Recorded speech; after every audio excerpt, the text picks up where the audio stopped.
ನಡೆದಂತಹ ಸ್ಥಳಕ್ಕೆ ಸದ್ಯ ಸುದ್ದುಗುಂಟೆ ಪೊಲೀಸರು ಭೇಟಿ ಕೊಟ್ಟಿದ್ದಾರೆ. ದರೋಡೆ ನಡೆದ ಸ್ಥಳದಲ್ಲಿ ಸೋಕೋ ಟೀಮ್ ಕೂಡ ಪರಿಶೀಲನೆಯನ್ನು ನಡೆಸ್ತಾ ಇದೆ. ಡೇರಿ ಸರ್ಕಲ್ ನಲ್ಲಿ ಆಗಿರುವಂತಹ ಕೃತ್ಯ, ಆ ಫ್ಲೈಓವರ್ ಮೇಲೆ ಈಗ ಆ ವಾಹನ ಅಲ್ಲೇ ನಿಂತಿದೆ. 7 ಕೋಟಿಗೂ ಅಧಿಕ ಹಣವನ್ನ ದರೋಡೆಕೋರರು ದೋಚಿ ಎಸ್ಕೇಪ್ ಆಗಿದ್ದಾರೆ.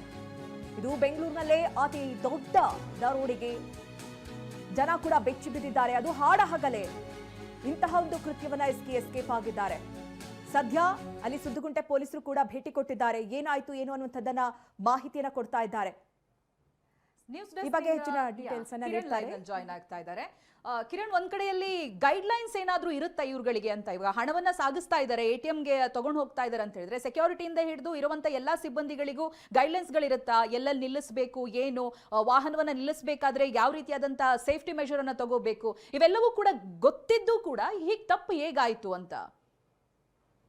ಮತ್ತು ಖಂಡಿತವಾಗ್ಲೂ ಗೈಡ್ಲೈನ್ಸ್ ಇದ್ದೇ ಇರುತ್ತೆ. ಇದು ಬ್ಯಾಂಕ್ ಅವರು ಒಂದು ಏಜೆನ್ಸಿಗಳಿಗೆ ಕೊಡ್ತಾರೆ. ಅದು ಈ ಒಂದು ಹಣವನ್ನು ಒಂದು ಕಡೆಯಿಂದ ಒಂದು ಕಡೆ ತಗೊಂಡು ಹೋಗ್ಬೇಕು ಅನ್ನೋದಕ್ಕೆ ಒಂದು ಏಜೆನ್ಸಿಗಳು, ಬ್ಯಾಂಕ್ ಅವರು ಇದಕ್ಕೆ ತಗೊಳ್ಳೋದಿಲ್ಲ, ಒಂದು ಏಜೆನ್ಸಿಯವರು ಇದನ್ನ ಮಾಡ್ಕೊಂಡು ಹೋಗ್ತಾರೆ. ಇಲ್ಲಿ CMS ಏಜೆನ್ಸಿಯವರು ಇದನ್ನ ತಗೊಂಡಿದ್ದಾರೆ, ಆ ಬ್ಯಾಂಕಿಗೆ ಅವರು ಅಟ್ಯಾಚ್ ಆಗಿರುತ್ತೆ. ಈ ಸಂಬಂಧಪಟ್ಟಂತೆ ಬ್ಯಾಂಕಿನ ಸಿಬ್ಬಂದಿ ಕೂಡ ಒಬ್ರು ಇರ್ತಾರೆ ಅವರ, ಮತ್ತು ಅದಲ್ಲದೆ CMSನ ಏನು ಸೆಕ್ಯೂರಿಟಿ ಗನ್ಮ್ಯಾನ್ ಇರ್ಬೋದು, ಜೊತೆಗೆ ಮತ್ತೊಬ್ರು ಡ್ರೈವರ್ ಇರ್ಬೋದು, ಇವರೆಲ್ಲರೂ ಕೂಡ ಆ ಒಂದು ವೆಹಿಕಲ್ ಇರುತ್ತೆ.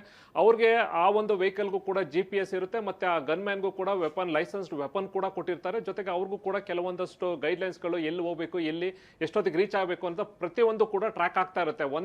ಒಂದು ಬ್ಯಾಂಕಿಂದ ಹೊರಟ್ರೆ ನೆಕ್ಸ್ಟ್ ಇಲ್ಲ ATMಗೆ ಡಂಪ್ ಮಾಡಕ್ ಹೋಗ್ತಾ ಇದಾರೋ ಅಥವಾ ಇನ್ನೊಂದು ಬ್ಯಾಂಕಿಗೆ ತಗೊಂಡು ಹೋಗ್ತಾ ಇದಾರ ಅನ್ನೋದಕ್ಕೆ ಬಗ್ಗೆ ಎಷ್ಟೊತ್ತಿಂದ ಎಷ್ಟೊತ್ತಿಗೆ GPS ಅಲ್ಲಿ ಟ್ರ್ಯಾಕ್ ಮಾಡ್ತಾ ಇರ್ತಾರೆ ಅವರು ಕೂಡ. ಈಗ ಏಕಾಏಕಿ ಎಲ್ಲಿ ಬೇಕು ನಿಲ್ಸಕ್ ಆಗೋದಿಲ್ಲ. ಆದ್ರೆ ಇಲ್ಲಿ ಸ್ಪೆಷಲ್ ಕೇಸ್ ಅಂತದ್ದು, ಇಲ್ಲಿ ಈ ಒಂದು ಪ್ರಕರಣದಲ್ಲಿ ಬಂದಂತ ಏನು ವ್ಯಕ್ತಿಗಳು, ದರೋಡೆ ಮಾಡಕ್ಕಂತ ಬಂದಂತ ವ್ಯಕ್ತಿಗಳು ಗೌರ್ಮೆಂಟ್ ಆಫ್ ಇಂಡಿಯಾ ಅಂತ ಬೋರ್ಡ್ ಹಾಕೋತಾರೆ, ಜೊತೆಗೆ ಇದಕ್ಕೆ ಸಂಬಂಧಪಟ್ಟ RBI ಆಫೀಸರ್ಸ್ ಅಂತ ಹೇಳ್ತಾರೆ. ಹಾಗಾಗಿ ಆ ವೆಹಿಕಲ್ ನ ಸ್ಟಾಪ್ ಮಾಡಿದಾಗ ಅದು ಫ್ಲೈಓವರ್ ಮೇಲೆ, ಯಾಕೆಂದ್ರೆ ಬೇರೆ ಕಡೆ ಆದ್ರೆ ನಿಮ್ಗೆ ಫ್ಲೈಓವರ್ ಮೇಲೆ ವೆಹಿಕಲ್ಸ್ ಮೂವ್ಮೆಂಟ್ ಇರುತ್ತೆ. ನಿಮ್ಗೆ ಅದೇ ನೀವು ಬೇರೆ ರಸ್ತೆಗಳಲ್ಲಿ ಆಯ್ತು ಅಂತಂದ್ರೆ ಸಿಗ್ನಲ್ಗಳಿರುತ್ತೆ, ವೆಹಿಕಲ್ಸ್ ಇರುತ್ತೆ, ಜನ ಅಕ್ಕಪಕ್ಕ ಇರ್ತಾರೆ. ಜೊತೆಗೆ ನೀವು ಅಷ್ಟು ಕಷ್ಟ ರಾಬ್ರಿ ಮಾಡೋದು ಅಥವಾ ದರೋಡೆ ಮಾಡೋದಕ್ಕೆ ಹೊಡೆದು ಕಿತ್ಕೊಂಡು ಹೋಗೋದು ಬಹಳಷ್ಟು ಕಷ್ಟ. ಆದ್ರೆ ಫ್ಲೈಓವರ್ ಮೇಲೆ ಬರೀ ವೆಹಿಕಲ್ಸ್ ಯಾವುದೇ ರೀತಿಯ ಸಿಗ್ನಲ್ ಇಲ್ಲದೆ ಇದ್ದ ಕಾರಣ ವೆಹಿಕಲ್ಸ್ ಮೂವ್ಮೆಂಟ್ ಇರುತ್ತೆ, ಜನ ಕೂಡ ಆ ಕಡೆ ಈ ಕಡೆ ಫುಟ್ಪಾತ್ ಅಲ್ಲಿ ಎಲ್ಲೂ ಕೂಡ ಓಡಾಡೋದಿಲ್ಲ. ಈ ಒಂದು ಜಾಗವನ್ನು ಅವರು ಪರ್ಟಿಕ್ಯುಲರ್ ಸೆಲೆಕ್ಟ್ ಮಾಡ್ಕೋತಾರೆ. ಆಮೇಲೆ ಮಧ್ಯಾಹ್ನ ಹೊತ್ತು ಈ ಟೈಮ್ಗೆ ಈ ವೆಹಿಕಲ್ ಇಲ್ಲಿ ಇಷ್ಟೊತ್ತಿಗೆ ಬರುತ್ತೆ ಅನ್ನೋ ಎಲ್ಲ ಇನ್ಫಾರ್ಮೇಶನ್ ಕೂಡ ಟ್ರ್ಯಾಕ್ ಮಾಡ್ಕೊಂಡಿರ್ತಾರೆ. ಅದಕ್ಕೆ ಎಲ್ಲ ರೀತಿಯ ರಿಹರ್ಸಲ್ ಮಾಡಿರ್ತಾರೆ. ಕಂಪ್ಲೀಟ್ ಆಗಿ ಯಾರ್ಯಾರು ಜವಾಬ್ದಾರಿ ಅಂತ ಅವರವರೇ ಡಿಸ್ಟ್ರಿಬ್ಯೂಟ್ ಮಾಡ್ಕೊಂಡಿರ್ತಾರೆ. ಆ ವೆಹಿಕಲ್ ನ ಸ್ಟಾಪ್ ಮಾಡಿದ ತಕ್ಷಣ ಆಮೇಲೆ ಯಾರು ಇವತ್ತು ಡ್ಯೂಟಿಲಿ ಇರ್ತಾರೆ, ಗನ್ಮ್ಯಾನ್ ಯಾರು, ಡ್ರೈವರ್ ಯಾರು, ಅಲ್ಲಿದ್ದಂಥ ಬ್ಯಾಂಕ್ ಆಫೀಸರ್ ಯಾರು, ಎಲ್ಲ ಮಾಹಿತಿಯನ್ನ ತಗೊಂಡು ಅವರು ಬಹುಶಃ ಆ ಒಂದು ಟೈಮಿಗೆ ಬಂದ ತಕ್ಷಣ ವೆಹಿಕಲ್ ಅನ್ನ ಅಡ್ಡಗಟ್ಟಿ ನಾವು RBI ಆಫೀಸರ್ಸ್ ಅಂದ ತಕ್ಷಣ ನ್ಯಾಚುರಲ್ ಅವರು ಬ್ಯಾಂಕ್ ಎಂಪ್ಲಾಯೀಸ್ ಅದಕ್ಕೆ ಕೇಳ್ತಾರೆ, ಅದಕ್ಕೆ ಗಾಡಿಲಿ ಓಪನ್ ಮಾಡಿ ನೀವು ಹಿಂದ್ಗಡೆ ಅಂದ ತಕ್ಷಣ ಅವ್ರು ಓಪನ್ ಮಾಡ್ತಾರೆ. ಅದ ನಂತರ ಅಲ್ಲಿದ್ದಂಥವ್ರು ಆಮೇಲೆ ಗೊತ್ತಾಗೋದು ಇವರು ದರೋಡೆ ಮಾಡಕ್ ಬಂದಿದ್ದಾರೆ. ಫಸ್ಟ್ ಏನ್ ಅನ್ಕೊಂಡ್ರೆ ಬರೀ RBI ಆಫೀಸರ್ಸೇ ತಗೊಂಡು ಹೋಗ್ತಾ ಇದಾರೆ ಅನ್ನೋ ಒಂದು ಲೆಕ್ಕದಲ್ಲಿ ಬಹುಶಃ ಇದ್ದಾರೆ. ಕಂಪ್ಲೇಂಟ್ ಏನ್ ಕೊಡ್ತಾರೆ ಅನ್ನೋದ್ರ ಬಗ್ಗೆ ಇಂಪಾರ್ಟೆಂಟ್ ಇದೆ. ಏನೇನು ಮಾತಾಡಿದ್ರು, ಯಾವ ಲ್ಯಾಂಗ್ವೇಜ್ ಅಲ್ಲಿ ಮಾತಾಡಿದ್ರು, ಕನ್ನಡದಲ್ಲಿ ಮಾತಾಡಿದ್ರು, ಹಿಂದಿಲಿ ಮಾತಾಡಿದ್ರು, ಇಂಗ್ಲಿಷಲ್ಲಿ ಮಾತಾಡಿದ್ರು, ಅದು ಯಾವ ಭಾಷೆಯಲ್ಲಿ ಅವರು ದರೋಡೆಗಾರರು ಮಾತಾಡಿದ್ರು, ಅದು ಕೂಡ ಬಹಳ ಇಂಪಾರ್ಟೆಂಟ್ ಆಗುತ್ತೆ. ಜೊತೆಗೆ ಇನ್ನು ಕನ್ನಡದಲ್ಲಿ ಯಾವ ಭಾಷೆಯಲ್ಲಿ ಅಲ್ಲೂ ಕೂಡ, ಅದು ಮಂಗಳೂರು ಕನ್ನಡ ಮಾತಾಡಿದ್ರು, ಮೈಸೂರು, ಇದೆಲ್ಲವೂ ಕೂಡ ಕಂಪ್ಲೀಟ್ ಆಗಿ ಅವ್ರ ಹತ್ರ ಮಾಹಿತಿಯನ್ನು ತಗೋತಾರೆ. ಮತ್ತೆ ಹೇಗಿದ್ರು, ಅದೇನೋ ಮಾಸ್ಕ್ ಹಾಕೊಂಡಿದ್ರು ಅಥವಾ ಸಂಬಂಧಪಟ್ಟಂತೆ ಏನಾದ್ರು ಹೆಲ್ಮೆಟ್ ಇತ್ತ ಅಥವಾ ಏನಿತ್ತೋ, ಯಾವ ರೀತಿ ಇದೆ ಅನ್ನೋದನ್ನ ಸ್ಕೆಚಸ್ ಕೂಡ ಈಗಾಗಲೇ ರೆಡಿ ಮಾಡ್ಕೋತಾರೆ, ಯಾವ ರೀತಿ ಇದ್ರು ಅಂತ. ಹಿಂದೆ ಈ ರೀತಿ ಮಾಡಿದಂಥ ಘಟನೆಗಳು ಯಾರು ಇದ್ರಲ್ಲಿ ಶಾಮಿಲ ಅದನ್ನು ಕೂಡ ವೆರಿಫೈ ಮಾಡುವಂಥ ಕೆಲಸ ಮಾಡಿದೆ. ಈಗಾಗಲೇ ಸೋಕೋ ಟೀಮ್ ಈಗಾಗಲೇ ಅಲ್ಲಿ ಸ್ಪಾಟಿಗೆ ಬಂದಿದೆ. ಫಿಂಗರ್ ಪ್ರಿಂಟ್ಸ್ ಇರ್ಬೋದು, ಪ್ರತಿಯೊಂದು ಸಿಗುವಂಥ ಎವಿಡೆನ್ಸ್ಗಳನ್ನ ಕೂಡ ಈಗಾಗಲೇ ಕಲೆ ಆಗ್ತಾ ಇದ್ದಾರೆ. ಇನ್ನೊಂದು ಕಡೆ ಕಮಿಷನ್ ಆಫೀಸಲ್ಲಿ ಇರುವಂಥ ಏನು ಕಮೆಂಟ್ ಸೆಂಟರ್ ಏನಿದೆ ಅದರಲ್ಲಿ ಈ ವೆಹಿಕಲ್ನ ಎಂಟ್ರಿ ಎಕ್ಸಿಟ್ ಯಾವ ದಿಕ್ಕಿನಲ್ಲಿ ಯಾವ ಕಡೆಯಿಂದ ಬಂದಿತ್ತು, ಯಾಕೆಂದ್ರೆ ಆ ನಂಬರ್ ಹೊಡೆದ್ರೆ, ಆ ವೆಹಿಕಲ್ ಹೊಡೆದ್ರೆ ಕಂಪ್ಲೀಟ್ ಆಗಿ ಅವ್ರಿಗೆ ಪ್ರತಿಯೊಂದು ಸಿಗ್ನಲ್ ಅಲ್ಲಿ ಪ್ರತಿಯೊಂದು ಎಲ್ಲೆಲ್ಲಿ ಬಂದಿದ್ರು, ಮತ್ತೆ ಎಲ್ಲಿಂದ ಕಡೆ ಬಂದಿದ್ದು, ಎಂಟ್ರಿ ಬಂದಿದ್ದು, ಮತ್ತೆ ಎಕ್ಸಿಟ್, ಇಲ್ಲಿ ಘಟನೆ ಆದ ನಂತರ ಯಾವ ಸೈಡ್ ಹೋಗಿರ್ಬೋದು ಅನ್ನೋದನ್ನು ಕೂಡ ಟ್ರ್ಯಾಕ್ ಮಾಡ್ತಾ ಇರ್ತಾರೆ.